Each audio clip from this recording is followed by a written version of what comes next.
नमस्कार, मेरा नाम है विवेक शर्मा और आप मुझे देखते हैं बहुत सारे प्लेटफॉर्म्स पे। मैं बात करता हूँ कैंसर की और मेंटल हेल्थ की ऑन उहापो एंड अदर चैनल्स। एंड जैसा कि हम जानते हैं कि कैंसर जो है हमारे समाज में एक बड़ी बीमारी है जो बहुत प्रोग्रेसिवली प्रोग्रेस कर रही है, बहुत तेज़ी से बढ़ रही है। और इसके बारे में बात करना ज़रूरी है, इसके बारे में बचाव करना ज़रूरी है। और आज हमारे साथ हैं, या यूँ कह लीजिए कि आज मैं हूँ डॉक्टर राजीव चानना के साथ में, जो कि एक मेडिकल ऑन्कोलॉजिस्ट हैं, टाटा मेमोरियल हॉस्पिटल में ट्रेंड हैं और दिल्ली में प्रैक्टिस करते हैं। डॉक्टर साहब नमस्कार और बहुत बहुत धन्यवाद आपका अपना कीमती समय देने के लिए आज। नमस्कार। धन्यवाद आपका। आप पेशेंट को इतना सपोर्ट करते हैं, पेशेंट को एजुकेट करते हैं, बहुत हेल्प मिलती है आप जैसे लोग जो पेशेंट को अपने प्लेटफॉर्म के ज़रिए इतना एजुकेट करते हैं, जिसकी बहुत ज़रूरत भी है ये वाली बीमारी में। थैंक यू डॉक्टर साहब। डॉक्टर साहब हमारे शरीर के बहुत सारे पुर्जे ऐसे होते हैं, पुर्जे मैं बोल रहा हूँ बिकॉज शायद ज़्यादा समझ में आए। हमारे ऑर्गन्स जो होते हैं ऐसे, हम अक्सर जो है उनको नज़रअंदाज कर देते हैं। जैसे मान लीजिए कि दिल, हम सोचते नहीं कि हमारा दिल धड़क रहा है, लेकिन वो अगर नहीं हो तो हमारा काम नहीं चले। दिमाग, हम बातों बातों में बोलते हैं अरे तुम्हारा तो दिमाग नहीं है, लेकिन बड़ी इंपॉर्टेंट चीज़ है। ऐसा ही एक ऑर्गन है ब्लैडर। जब तक हमें जोर से एकदम सूसू नहीं आती ना, तब तक हमें उसके होने का नहीं होने का अंदाजा ही नहीं लगता है। बट ये मैंने कहीं रिसर्च पढ़ी थी कि ये भी एक कैंसर है जो बढ़ रहा है तेजी से, वर्ल्ड वाइड भी और हमारे देश में भी। और मैं चाहता हूँ कि आज आपका समय लिया जाए और इस बारे में थोड़ी चर्चा करी जाए। हमें बताइए कि ब्लैडर कैंसर क्या है और क्यों होता है लोगों को यूजुअली। ब्लैडर कैंसर का मतलब है पेशाब की थैली का कैंसर। ये अक्सर जो 50 साल से ऊपर आदमी या फीमेल्स होती है उनमें मिलता है। और इसमें जो है स्मोकिंग के साथ बहुत गहरा एसोसिएशन है। अधिकतर 90% से ज़्यादा जो ब्लैडर कैंसर है वो टोबैको या स्मोकिंग के साथ एसोसिएटेड होते हैं। तो कैंसर ना हिंट ज़रूर देता है। तो ज़्यादातर पेशेंट्स जो है वो पेशाब की थैली का कैंसर में पेशाब में खून आता है, सबसे ओके। बड़ा हिंट मिल जाता है, तो पेशेंट उसको इग्नोर करता है। आज ही मैंने पेशेंट देखा, उसको 2020 से पेशाब की थैली का कैंसर है, उसको खून आ रहा है, उसने कभी दिखाया ही नहीं। जब भी ऐसा लगता है कि पेशाब में खून आ रहा है तो उसको इन्वेस्टिगेट करिए, यूरोलॉजिस्ट को दिखाइए, अल्ट्रासाउंड कराइए, ज़रूरत हो तो सिस्टोस्कोपी कराइए। क्योंकि अर्ली स्टेज में ब्लैडर कैंसर डिटेक्ट होना बहुत ही आसान है और ट्रीटमेंट बहुत ही सिंपल है। हम्म। अच्छा डॉक्टर साहब, आपने बताया कि जैसे खून आ रहा है पेशाब में, तो क्योंकि ये मतलब हमारे ऑर्गन, जब हम हमारा यूजुअली ध्यान रहता है इन चीज़ों पे, तो हम क्यों मिस कर जाते हैं? क्या हमें समझ में नहीं आता है कि ये ब्लड हो सकता है, या हम इग्नोर करते हैं कि ये नहीं नहीं हमारे साथ कोई प्रॉब्लम नहीं हो सकती है, या कुछ खाया होगा हमने उसकी वजह से देखो, है? इग्नोर इसलिए होता है क्योंकि दूसरी तीसरी बार ठीक हो जाता है, तो हाँ। इतना ध्यान नहीं देते हैं कि एक बारी हो गया चलो कोई बात नहीं। फिर जब प्रॉब्लम बढ़ जाती है ना, तब ध्यान में आता है, तब बीमारी भी बढ़ जाती है।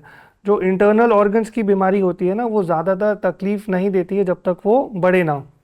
पेशाब की ओके। थैली ऐसा कैंसर है, वो एक हिंट, बहुत बड़ा हिंट देती है कि पेशाब में खून आ रहा है, आप दिखाइए, हम्म। उसको इग्नोर मत करिए, इलाज कराइए, इन्वेस्टिगेट कराइए कि एक्चुअल में प्रॉब्लम क्यों है। नॉर्मल लोगों में कहाँ खून आता है, तो जी। खून आने का मतलब है it is a red flag sign, आप दिखाइए, ज़रूर दिखाइए। ओके। सो ये बिल्कुल इससे ब्लड ऐसा रहता है वैसे ही दिखता है, या कुछ आप और बता चीज़? देंगे, देखो फ्रैंक ब्लड, जो ब्लड का मतलब है ब्लड सेल्स, हाँ हाँ। थोड़े बहुत ब्लड सेल्स यूरिन इन्फेक्शन में भी आते हैं, हम्म। लेडीज़ में पीरियड्स के साथ भी आते हैं, बट वो फ्रैंक ब्लड नहीं दिखेगा, मतलब लाल रंग का नहीं दिखेगा अच्छा। आपको। खून आने का मतलब है लाल रंग का पेशाब आया है। ओके। मतलब ये बड़ी गंभीर चीज़ है। आप अपने लिए भी और दूसरे लोगों के लिए भी, अपने संबंधित या अपने परिचित लोगों के लिए भी ध्यान में रखिएगा कि कभी अगर कोई ऐसा व्यक्ति शिकायत करता है तो ज़रूर एक क्वालिफाइड डॉक्टर के पास जाना चाहिए और उसका ट्रीटमेंट के बारे में बात करनी चाहिए। डॉक्टर साहब, आपने नाम लिया था इन्वेस्टिगेशन, तो कैसे इन्वेस्टिगेट करते हैं कि ये ब्लड कैंसर हो सकता है? करेक्ट। तो सबसे पहले यूरिन का टेस्ट करना है, सबसे सिंपल और बेसिक टेस्ट। भाई बोल रहे हैं खून आया है, पेशाब की जांच करके तो देख लें हम, हम्म। उसमें ब्लड सेल्स दिख जाते हैं। फिर कभी कभी बेसिक अल्ट्रासाउंड या स्कैन करना पड़ता है, उसमें कुछ शक लगता है कि भाई ब्लैडर में कुछ गांठ है, कुछ है, तो यूरोलॉजिस्ट दूरबीन से, सिस्टोस्कोपी से वो गांठ को चेक करता है और जो भी ब्लैडर में गांठें दिख रही है उसकी सफाई करता है। फिर वो सफाई की जो रिपोर्ट आती है उससे हमको कंफर्म होता है कि ये कैंसर है या कौन से टाइप का कैंसर है, हम्म। वो हमको आइडिया लगता है। डॉक्टर साहब, आपने इन्वेस्टिगेशन की बात करी, सो ये जो ब्लैडर कैंसर के जो टेस्ट होते हैं, कि मतलब कैसे करते हैं इन्वेस्टिगेट, क्या प्रोसेसेस होते हैं? क्या ये बहुत महंगे टेस्ट हैं जो लोग नहीं करवा पाते हैं? तो हम सबसे पहले तो हमको पता करना है कि ब्लीडिंग क्यों हुई है। बेसिक ब्लड टेस्ट करते हैं कि खून पतला तो नहीं है, खून पतला करने की दवाई तो नहीं ले रहे हैं। ओ। उसके बाद यूरिन का जांच करते हैं। उसमें कुछ आता है तो अल्ट्रासाउंड या पेट का सीटी स्कैन करते हैं, एंड अल्टीमेटली कंफर्म करने के लिए कि ब्लैडर कैंसर है कि नहीं, तो हम एक जांच करते हैं जो यूरोलॉजिस्ट करते हैं, उसको सिस्टोस्कोपी बोलते हैं। उसमें ब्लैडर की सफाई भी होती है। तो ये जांच भी होती है और एक तरीके से ट्रीटमेंट भी होती है। तो ये डेफिनेटली ज़्यादा खर्चीले नहीं हैं। इन सब रिपोर्ट्स के बाद और इन्वेस्टिगेशंस करने पड़ सकते हैं, जैसे CT scan, MRI, PET scan. But ये जानना बहुत ज़रूरी है कि ये सारी जांचें जो है ये इतनी कॉस्ट इफ़ेक्टिव हो गई हैं आज की डेट में, और ये आगे चल के आपको फ़ायदा ही देगी। सो अपने पे थोड़ा खर्च करने में कोई हर्ज नहीं होना चाहिए। These are very basic investigations. True true, और स्पेशली उन केसेस में कि जब हमें लग रहा है कि कुछ गड़बड़ हो सकता है। और जितना लेट बीमारी पता चलता है उतना मुश्किल और उतना महंगा हो जाता है इलाज। हाँ, अब मैं एक्चुअली इलाज के बारे में ही बात करने वाला था, क्योंकि हमारे देश में ऐसा देखा गया है कि जब हम आपसे मुखातिब होते हैं दूसरे कॉन्फ्रेंसेज वगैरह में भी, तो आप लोग जो डेटा प्रेजेंट करते हैं कि भाई ये तो स्टेज 3 स्टेज 4 में आया ही है, और इतने सारे एडवांसमेंट्स हो रहे हैं, रिसर्च हो रहे हैं, लेकिन बहुत बेसिक चीज़ें भी मेरे ख्याल से आप शायद उस पर प्रकाश डाल सकते हैं कि स्टेज वाइज जो है कैसे इसको डिफाइन करते हैं, और अगर क्या हो कि पेशेंट जो है अर्ली स्टेजेस में आपके पास आए, आपका लाइन ऑफ एक्शन क्या होता है, क्या क्या चीज़ें आज अवेलेबल हैं, अगर मान लीजिए किसी को ब्लैडर कैंसर हो भी जाए तो। तो स्टेज वाइज जो सबसे आसान है समझना, पहले हम उल्टा शुरू करते हैं। चौथे स्टेज का कैंसर, जो कि हम्म। हमारे देश में सबसे ज़्यादा पेशेंट्स उसी स्टेज पे आते हैं जो फैला हुआ बीमारी होता है। हम्म। सो 50% से अधिक पेशेंट स्टेज 4 में आते हैं, जब बीमारी फैल गया हो, लंग्स में चला गया हो, बोन्स में चले गया हो, लिवर में चले गया हो। ये सबसे कठिन बीमारी है, सबसे मुश्किल इलाज है, सबसे महंगा इलाज है। हम्म। इसकी डिटेल्स आप पूछना, मैं आपको बताऊंगा। जो जी। अर्ली स्टेज होता है उसको दो पार्ट में डिवाइड करते हैं, नॉन मसल इन्वेजिव और मसल इन्वेजिव। मसल इन्वेजिव में कीमोथेरेपी की ज़रूरत पड़ती है, कुछ पेशेंट्स में इम्यूनो की भी ज़रूरत पड़ती है, सर्जरी की भी ज़रूरत पड़ती है। लेकिन जो अधिकतर पेशेंट्स जो जल्दी दिखा दे वो होता है non muscle invasive bladder cancer. Hmm. उसमें सिर्फ एक सिस्टोस्कोपी, ब्लैडर की सफाई की ज़रूरत पड़ती है। कभी कभी एक ब्लैडर में एक दवाई डालते हैं जिसको बीसीजी बोलते हैं। हम्म। तो उसका ट्रीटमेंट सबसे आसान और सबसे कह सकते हैं कि सस्ता होता है। तो जितना जल्दी बीमारी पता चलता है उतना प्रोग्नोसिस अच्छा होता है, पेशेंट की लाइफ लंबी होती है, उतना ट्रीटमेंट आसान होता है। जितना लेट पता चलता है उतना इलाज महंगा होता है, उतना लाइफ एक्सपेक्टेंसी उतनी अच्छी नहीं अचीव कर पाते हम। हम्म। डॉक्टर साहब, आपने एक ऐसी चीज़ का नाम लिया जिससे बहुत लोग डरते हैं, और कैंसर में तो बिल्कुल ही डरते हैं, कीमोथेरेपी। और इसके साइड इफेक्ट को लेकर बड़ी सारे मिथ्स हैं, बड़े सारे मिसकंसेप्शंस हैं। लोग जितने मुंह उतनी बातें, मतलब ऐसा भी हम बोल सकते हैं। सो कीमोथेरेपी का रोल क्या है ब्लैडर कैंसर में, और ये कितना इफेक्टिव है, और क्या इसके अलावा भी और दूसरी चीज़ें हमारे पास अवेलेबल हैं? तो कीमोथेरेपी होता क्या है? कीमोथेरेपी कैंसर के इलाज में जो दवाई यूज़ करते हैं उसको कीमो बोलते हैं, जो डायरेक्टली कैंसर सेल्स को मार दे। अभी देखो, ये उसी पेशेंट्स को दी जाती है जिसमें उसका फ़ायदा होने की संभावना बहुत ज़्यादा हो। उसको हम बोलते हैं risk benefit ratio. Risk benefit ratio में बेनिफिट बहुत ज़्यादा है, रिस्क बहुत कम है।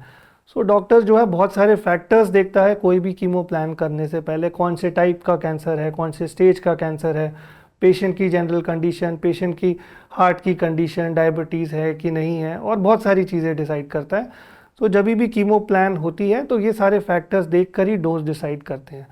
ब्लैडर कैंसर में बहुत ही अहम रोल है। Muscle invasive bladder cancer diagnose हुआ तो कीमोथेरेपी ऑपरेशन से पहले देते हैं। बाद में डिसाइड हुआ स्टेज 4 हुआ तो भी कीमो का बहुत ही अहम रोल है। बिल्कुल, बहुत सारे नए ट्रीटमेंट आए हैं, आधुनिक ट्रीटमेंट आए हैं, जैसे कि इम्यूनोथेरेपी काफ़ी अच्छा कर रही है ब्लैडर कैंसर में। जो पेशेंट कीमो के लिए फिट नहीं होते हैं उनमें हम इम्यूनोथेरेपी देते हैं, या कीमो के साथ भी इम्यूनोथेरेपी ऐड कर सकते हैं। वो अलग तरीके से काम करता है, बॉडी की इम्यूनिटी बढ़ाता है। टी सेल्स होते हैं जो कैंसर से लड़ते हैं, उनकी क्षमता को बढ़ाता है। एक नया ट्रीटमेंट आया है विवेक जी, जिसको बोलते हैं एडीसी। सो एडीसी भी बहुत ही आधुनिक दवाई है, उसको बोलते हैं एंटीबॉडी ड्रग कॉन्जुगेट। वो भी काफ़ी उसके प्रॉमिसिंग रिजल्ट्स हैं, आज की डेट में अप्रूव्ड है वो ब्लैडर कैंसर के लिए। अभी वो स्टेज 4 में है, हम्म। बट ये टाइप की दवाई पहले स्टेज 4 में ही आती है, बाद में फिर जल्दी स्टेजेस में आ जाती है। सो कीमो के अलावा हमारे पास और ऑप्शंस होते हैं, इम्यूनोथेरेपी, एडीसी। तो ये अगेन पेशेंट की स्टेज पे, पेशेंट की कंडीशन और ऑब्वियसली ये पेशेंट के फाइनेंसिस के हिसाब से हम प्लान करते हैं। जी, डॉक्टर साहब, क्योंकि मैं आपसे मिलने आया हूँ और मैं देख रहा हूँ कि बहुत सारे पेशेंट्स हैं, मतलब लाइक आपका जो शेड्यूल है, दिन आपका बहुत हेक्टिक रहता है, राउंड्स हैं, पेशेंट्स हैं, ओपीडी है, then you have to travel to other places also, और उसी बीच में फिर परिवार को भी देखना है और बहुत सारी चीज़ें हैं। सो हमें ये बताइए कि जब पेशेंट्स इस तरह के आते हैं आपके पास, तो उनके लिए क्या फैसिलिटीज़ अवेलेबल हैं? लाइक फॉर एग्जांपल, जैसे आप it is practically like for anybody not feasible to spend hours to one patient. तो उसमें एक तो हम लोग जैसे कोशिश करते हैं कि काम करें कि भाई कंटेंट ऐसे क्रिएट करें विद दी रेपुटेड डॉक्टर्स, जो आपके जैसे लोग जो काफ़ी नॉलेजेबल हैं, आसान भाषा में समझा सकते हैं लोगों को, सो दैट वो टाइम उनका बचे। तो इसके लिए ब्लैडर कैंसर के लिए इलाज के लिए जो है क्या क्या सुविधाएं आज मुहैया हैं? बिकॉज कई बार लोग हमारे समाज में डर जाते हैं कि हाय राम, अब तो कैंसर हो गया, अब तो गए, अब हमको कुछ नहीं करना है। तो क्या वो माइंडसेट हम चेंज कर सकते हैं? क्या हम लोगों को एजुकेट कर सकते हैं कि भाई अगर कैंसर हो गया, ब्लैडर कैंसर हो या कोई भी कैंसर हो, तो आप डरो नहीं, ये एक्स वाई जी चीज़ें आपके लिए अवेलेबल हैं। सो इतनी जब कैंसर जैसी बीमारी पेशेंट को, वो शब्द सुनते ही आधे पेशेंट तो वैसे ही डर जाते हैं, तो हर एक लेवल पे उनको सपोर्ट चाहिए। सो एक हॉलिस्टिक अप्रोच होता है। सो अपार्ट फ्रॉम जो ट्रेडिशनल हम लोग करते हैं, मेडिकल, सर्जिकल, रेडिएशन, ये तो है ही, साथ में बहुत चीज़ों की और सपोर्ट की ज़रूरत होती है। जैसे आप कर रहे हैं, एक तो सपोर्ट ग्रुप्स होते हैं पेशेंट के। जी। हर क्वेश्चन पेशेंट डॉक्टर से नहीं पूछ पाता, फाइनेंशियल सपोर्ट के लिए इतना नहीं पूछ पाता, तो मेडिकल सोशल वर्कर होता है उसके लिए। फिर पेशेंट कोऑर्डिनेटर्स होते हैं जो छोटी मोटी क्वेरीज पेशेंट की ना रिप्लाई कर पाएँ। और बाकी बड़े सारे प्लेटफॉर्म्स होते हैं, सोशल मीडिया प्लेटफॉर्म्स, जो हम पेशेंट को थोड़ा गाइड कर देते हैं कि आप इनका यूज़ कर सकते हो।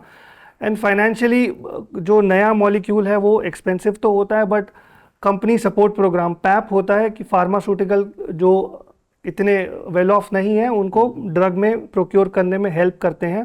जैसे स्कीम्स होती है 1+1 फ्री दे देते हैं, तो इस टाइप का सपोर्ट पेशेंट को फाइनेंशियली भी मिल सकता है।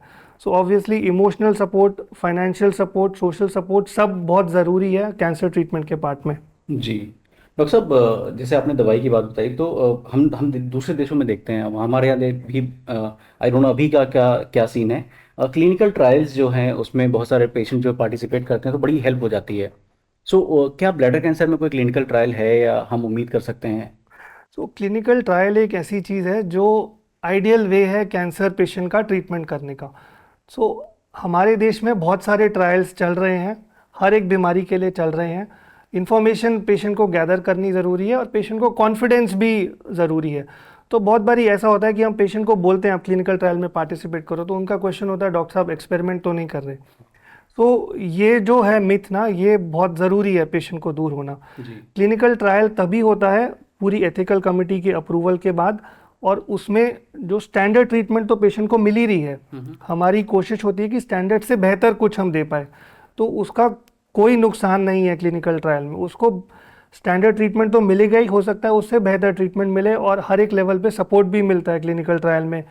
दवाइयों का सपोर्ट मिलता है, फाइनेंशियल सपोर्ट मिलता है, टीम की अवेलेबिलिटी ज़्यादा होती है। तो clinical trial is the ideal way, and हमारे देश में बहुत सारी जगह में हो रहे हैं, बहुत सारे कैंसर्स के लिए हो रहे हैं। ऑसम। आपकी बातें सुन के मैं बहुत होपफुल हूँ और मुझे लगता है कि हमारे दर्शक भी काफ़ी होपफुल होंगे कि भाई अगर ब्लैडर कैंसर या कैंसर हो जाए तो उससे डरना नहीं है, उससे लड़ना है। और जब डॉक्टर राजीव जैसे लोग हमारे समाज में मौजूद हैं जो हर तरह से, चाहे वो फिजिकल हो, फाइनेंशियल हो, या सोशल हो, या इमोशनल हो, उस तरह का सपोर्ट या तो खुद प्रोवाइड कराते हैं या तो उन लोगों तक कनेक्ट करते हैं जो वो सारे सपोर्ट प्रोवाइड करा सकें।